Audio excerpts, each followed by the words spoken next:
The hall was not silent. It held the kind of hush that comes after music, when laughter has faded but warmth still clings to the air. Fires burned along the walls, and a crown plain, unjeweled, wrought from the steel of his fathers, rested above a man's brow. He was not yet the terror that history would name him. Tonight, he was a king whose people sang his name with affection. Farmers had laid sheaves of grain at the steps, children whispered games in the corridors, and courtiers told stories of peace hard-earned. Yet, even in that hour of triumph, a shadow leaned across the dais. He felt it not as chill or fear, but as possibility. Victory in battle had given him territory, alliances had given him strength. But the seasons themselves betrayed him, each year demanded more, each harvest carried risk, and every gray hair he glimpsed in his polished shield whispered that time, not armies, was the true enemy. He smiled for his people, but in the quiet recesses of his mind a hunger stirred, a wish that the crown might weigh the same forever, unchanging, untarnished. The court doors opened without trumpet or herald. A traveler entered, robed in cloth so fine it drank the firelight instead of reflecting it. His face was fair in the way of those who seemed untouched by hardship, and when he spoke, his voice moved through the hall like oil over still water, smooth, reflective, and impossible to grasp. He named himself a friend to kings, a giver of gifts. He carried no weapon, yet every guard's hand twitched toward their sword hilt. The king studied him as one might a puzzle. A stranger offering gifts in an age of suspicion was itself a weapon. And yet, curiosity pressed against caution. When the traveler's hand lifted, a glimmer of metal winked between his fingers, a ring, plain at first glance, but alive when it caught the firelight. Not gold. Not silver. Something older. The hall seemed to bend around that circle of metal. Torches flared and dimmed, voices hushed without command. The king's gaze fixed upon it, the way a thirsty man cannot look away from water. The traveler's words pressed forward, subtle as a whisper yet heavy as command. This is no bribe. It is a bond. For rulers who must watch long after others sleep. For those who would see their people safe beyond the span of mortal kings. The hall waited. The courtiers shifted uneasily, sensing something vast but unseen.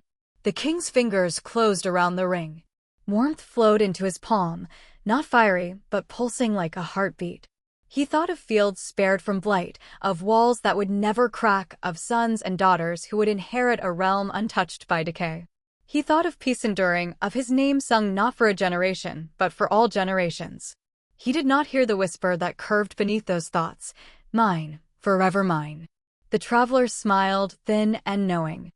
The feast resumed that night, music returning in stumbles before swelling into rhythm again.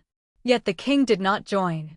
He sat with the ring turning on his finger, the weight of it impossibly light, the promise of it impossibly vast. His queen watched with quiet unease. His children called but were not answered. His counselors spoke, and their words fell as though through fog. Outside, winter pressed early upon the valley, but inside the king felt no cold. He felt only a growing clarity, a sense that time itself had blinked and he alone had remained awake. And in that first hour of possession, something small but irreversible shifted. The firelight no longer touched his shadow. The crown still gleamed, the hall still sang, yet behind him on the stone floor lay only a thin, uncertain blur. The people rejoiced that night. They saw strength renewed, prosperity promised. They could not see what had already begun to fray. For corruption does not arrive as thunder.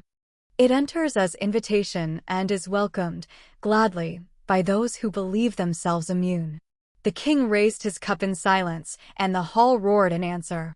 Above their voices, faint as smoke, the traveler's smile lingered, as though he alone had heard the first crack in a story that would one day bring kingdoms to ruin. The days that followed should have been ordinary. The court bustled with its usual concerns, petitions for grazing rights, disputes over river tolls, the endless accounts of merchants who swore their weights were honest. Yet, beneath the daily hum, something in the rhythm of the hall shifted.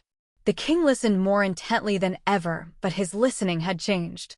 Once, he leaned forward with patience, tempering justice with humor. Now, his eyes measured, calculated. Words spoken in confidence seemed to echo in his silence, as if he were weighing not only their meaning but their weakness.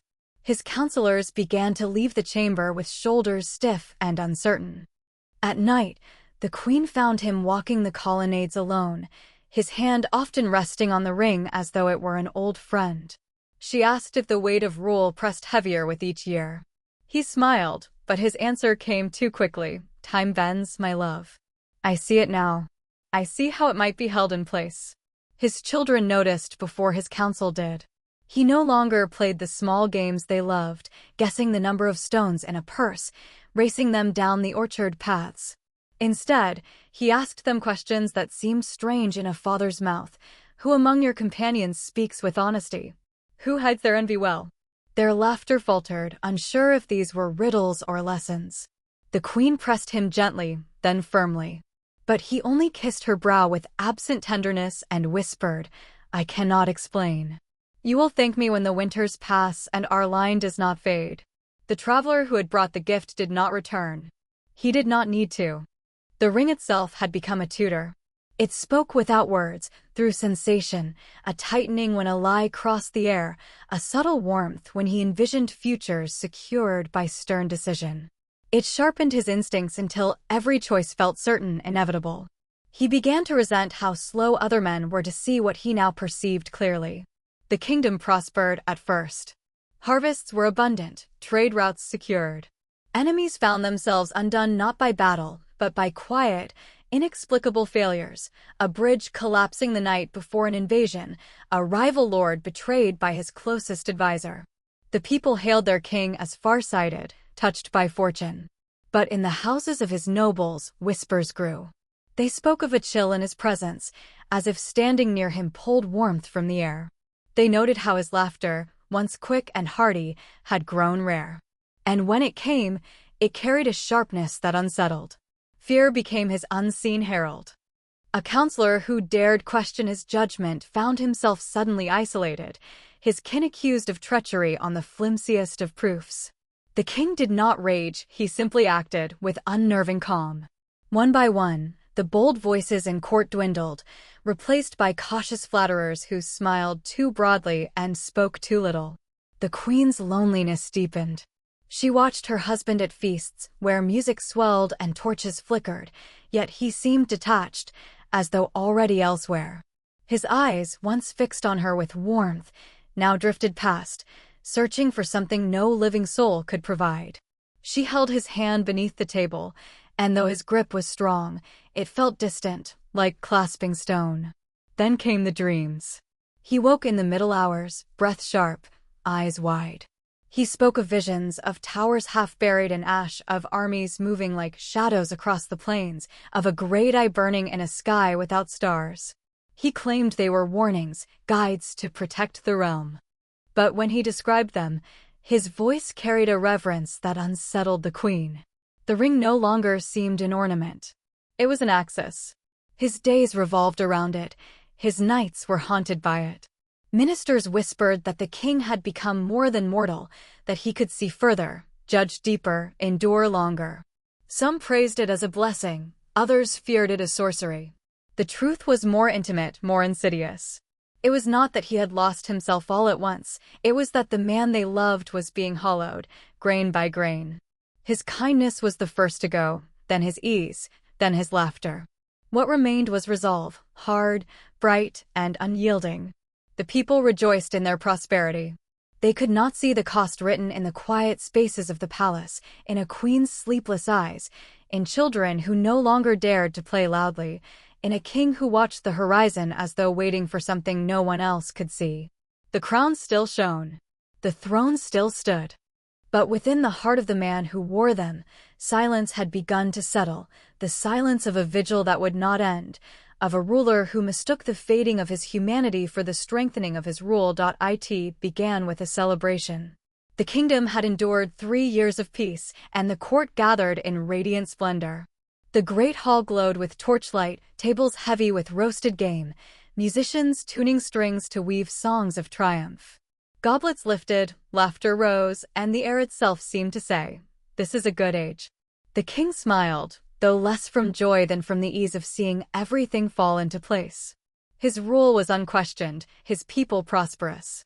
But beneath the veneer of festivity, he heard something else. A whisper, not from lips, but from the ring that warmed against his skin. "This peace is fragile. Test it." And so he did. The king raised his goblet and called for silence. His voice carried easily, though it was quieter than usual, sharper, like steel striking glass. "There are among us," he said, "men who feast well, but whose loyalty wavers. Their words in this hall are sweet, but outside they sow doubt. Tonight, let us be honest." The hall stiffened. He gestured toward one of his oldest counselors, a man who had stood beside him through youth, who had fought at his side when borders bled. "Tell me," the king said, "what oath did you swear? And what thoughts do you nurse when the torches burn low?" The counselor faltered, confused. "My lord, my oath is as it has always been. My loyalty is yours." But the ring pulsed. Lies. The king's eyes narrowed. He rose from his chair, descending the steps slowly, deliberately, each footfall echoing in the stillness. He placed a hand on the counselor's shoulder, firm, almost kind. "You believe you serve me," he said softly. "But you question me. You doubt. The realm is safe because I see what others refuse to see. You are no longer needed." A single nod from the king and guards moved.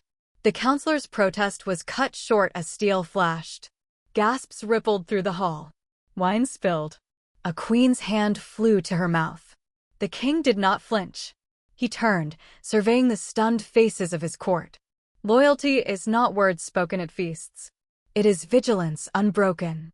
I will not suffer weakness in those I trust. Let this be remembered." The body was dragged away, leaving a stain on the marble. Music did not resume. That night marked the first betrayal, not of the king by his counselor, but of the king by himself. In that single choice, a boundary was crossed. No longer would he weigh justice with mercy. No longer would he listen to hearts as much as to calculations. From that moment, his reign became an experiment in suspicion. The queen wept in private, her pleas unheard. The children grew quiet, their games abandoned. Courtiers learned to mask every thought, for even the faintest hesitation could be read as treachery. Fear spread not from the shadows beyond the walls, but from the throne itself. And still the people cheered their ruler. Crops were plentiful, raiders kept at bay, roads patrolled. To the common folk, the kingdom had never seemed so strong. They could not see the cost written in the blood of one trusted man, nor in the silence that replaced laughter in the royal chambers. The king himself felt no regret, only clarity. For in the quiet of his chamber, the ring spoke louder than ever. "Do you see? They are frail. They will falter. You alone can endure. You must harden, or all will crumble." The visions deepened. He saw not just threats to his throne, but empires rising and falling beyond the horizon. He dreamed of black banners, of iron hosts, of a world reshaped by will alone. The crown upon his brow felt small compared to the dominion he glimpsed in those night visions. Yet in rare moments of stillness, fragments of the man he had been stirred. He remembered the warmth of a child's hand, the sound of music untainted by fear. For an instant, grief pierced him. But the ring smothered it swiftly, whispering comfort, offering power in place of love. And so, the man chose. Not with a cry of defiance, but with a nod, quiet and resolute. He let the grief pass, and with it, the last hesitation of his humanity. The crown still gleamed, the throne still stood. But from that night onward, the hall carried a new silence. It was the silence of fear, of loyalty bought by terror, of a ruler who had traded companionship for command. And outside, beyond the torchlit walls, the shadow that had gifted him the ring stirred with satisfaction. The game had begun. The kingdom no longer slept in peace. Torches burned through the night along the walls, not for raiders, who dared not come, but because the people whispered that darkness itself pressed closer. Markets thrived by day, but at dusk voices hushed, doors barred, songs died on lips. Fear, once the shadow of enemies beyond, now lived within their bones. The king told himself it was vigilance. He alone kept watch when others faltered. Yet in the secret chambers of his heart, unrest grew. One evening, the queen stood before him in the high hall. No courtiers, no guards, only two figures who had once shared laughter and children's stories. Her voice was steady, though grief hollowed her eyes. "You have turned your love into suspicion," she said. "You see betrayal in every corner. You are not the man I wed." He tried to answer gently, but the words emerged sharp. "I am more than the man you wed. I see further now. I can keep us safe forever." "Safe?" Her voice broke. "Safe from what? The fields are full, the borders quiet. It is you who brings fear into this house." The ring pulsed on his finger. The king clenched his fist. "Fear," he said, low and cold, "is the price of survival. Love is weak. Fear endures." Her silence wounded him more than her words. She turned away without reply, her gown whispering across the stone. For a fleeting instant, he wanted to call her back, to shed crown and ring and simply be husband, father, man. But the whisper within him surged, drowning that impulse. "You cannot step back. To falter now is to lose all you have gained." That night the visions deepened. He saw towers crumbling, fields scorched, his people enslaved under foreign lords. He saw his children dragged in chains. The horror felt real, immediate, as if it waited just beyond the horizon. The ring promised escape, not only escape, but dominion. Why settle for safety when he could wield eternity? Still, a crack widened inside him. He was not blind to the cost. His children no longer sought his counsel, they feared his gaze. Courtiers smiled with trembling lips. The queen's bed lay cold, her absence heavier than stone. He told himself it was sacrifice, the loneliness of those destined for greatness. Yet in rare, unguarded hours, loneliness wrapped him like a shroud. The external world began to mirror his inner decay. Envoys from neighboring realms arrived, bearing gifts with cautious smiles, but wary eyes. Some pledged loyalty, others veiled their mistrust in flattery. Rumors spread of distant lords questioning his methods, whispering that sorcery clouded his reign. His paranoia sharpened into resolve. If they would not trust him, he would make them fear him. He summoned his captains to the war room. Maps lay across the table, marked with rivers, roads, citadels. His voice was measured, confident, but beneath it pulsed desperation. "We will not wait for enemies to gather at our borders. We will strike first. We will teach the world that loyalty is not a choice, but a necessity." One captain, bold, foolish, or loyal enough to speak, raised a trembling objection. "My lord, the people do not hunger for war. They desire peace." The king's eyes blazed. "Peace," he said, "is the dream of the weak. War ensures that dream survives." The council bowed, though their silence was heavy with dread. And so armies were readied. The clang of iron echoed through the forges, the fields trampled by marching boots. The kingdom's prosperity fed a war machine that had not yet met an enemy, but already devoured its people's joy.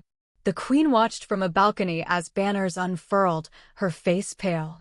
She whispered a prayer, not for victory, but for the man she had lost. The king, crowned and armored, stood before his host. His people cheered, though the cheer was brittle, forced.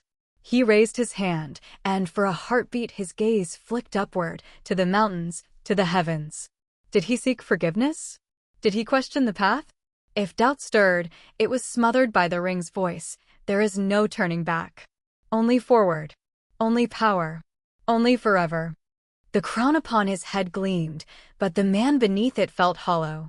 His victories, his certainty, his visions, all of it now felt like a cage he had built with his own hands. Yet he marched, for to stop was to face the silence he feared most, the silence of what he had become. The stage was set. The kingdom held its breath. And the king, once beloved, now feared, walked willingly toward the shadow that had been waiting for him all along. The battlefield stretched like a wound across the earth. Smoke rose in coils, the air thick with iron and ash. Drums thundered from the horizon, not of his enemies, but of his own mustering host, an orchestra of dread he himself had conducted.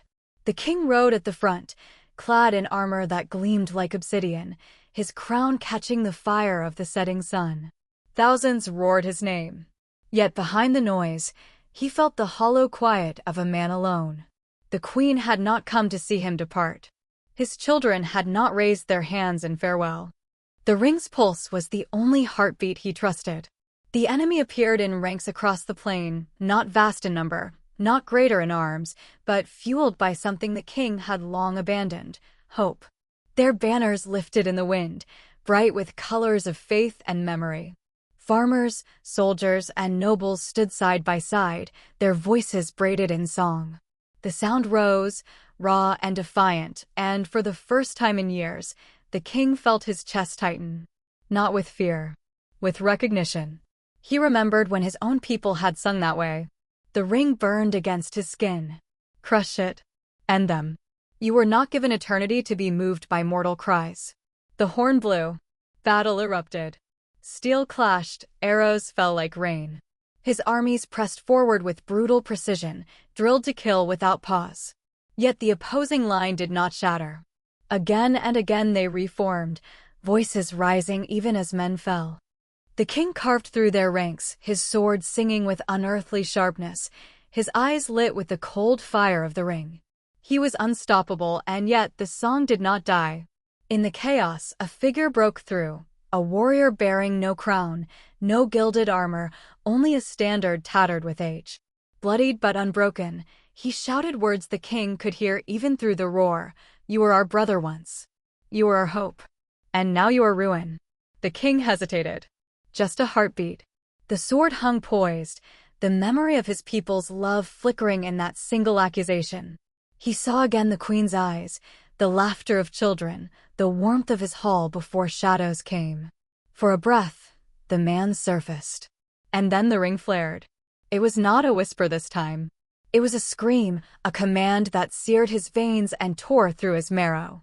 His hesitation turned to fury. With one merciless stroke, he cut the warrior down. The song faltered, gasped, and then rose again, even louder, fed by grief. The king staggered. He had won the duel, but something inside him had shattered. He felt the weight of what he had done not just to the warrior, but to himself. The last remnant of the man he had been, husband, father, brother, bled out on that field with the fallen. And in that moment, he understood the price. The crown upon his head grew cold. His flesh dimmed, his voice deepened into a hollow echo. Those closest to him turned their eyes away, unable to meet the void that spread where his humanity had been. His body blurred at the edges, armor gleaming without substance, a shadow wrapped in steel. The soldiers cheered victory, but what they saw was no longer a man. The Witch-King had been born. He stood taller than before, his presence heavier than stone, his gaze unbearable to those who tried to meet it. The ring no longer whispered, it ruled him utterly.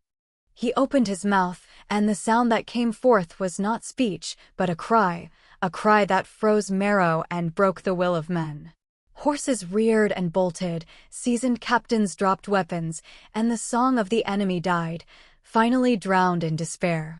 Yet in the hollow of that triumph, a silence echoed, not of fear, but of loss. For there was no king anymore. No father. No beloved. Only a wraith crowned in shadow, his victory's ash in the mouth of the man who once dreamed of peace. The battlefield lay strewn with bodies, the plains soaked red. The enemy routed, his own host triumphant. And still he felt no joy. Only the endless hunger of the ring, demanding more, always more. Above him, the sky darkened though the sun had not yet set. It was as if the world itself recoiled from what had just been made. On that day, the kingdom gained its mightiest weapon and lost its last true king. The field was silent when the battle smoke cleared. Victory lay heavy, but it was not the kind of victory sung in ballads. No minstrel could find melody in the sight of a king whose crown gleamed yet whose face had vanished into shadow. From that day forward, the people no longer called him by his given name. That name faded like breath on glass, remembered only in whispers by a few who dared cling to memory. To most, he became something else, a presence, a dread, a shadow crowned. The Witch-King. The throne he returned to was not the same throne he had left. Where once laughter had lingered, silence pressed close. The queen did not sit beside him. Her chambers were locked, her voice absent from the halls. His children, now grown, spoke only when commanded. Their eyes bore no warmth, only fear, brittle and sharp. And yet, the kingdom obeyed. Armies marched at his command. Roads were paved in stone. Fortresses rose where none had stood. His dominions stretched outward, iron-shod and merciless. To his subjects, he became eternal, the ruler who did not age, the sentinel who never slept. Some called it blessing. Others cursed it in secret, too afraid to speak where ears might be listening. The man himself was no longer there to hear either blessing or curse. What remained was the ring's hunger, endless and insatiable. It drove him beyond his borders, into wars of conquest, into alliances with darker powers.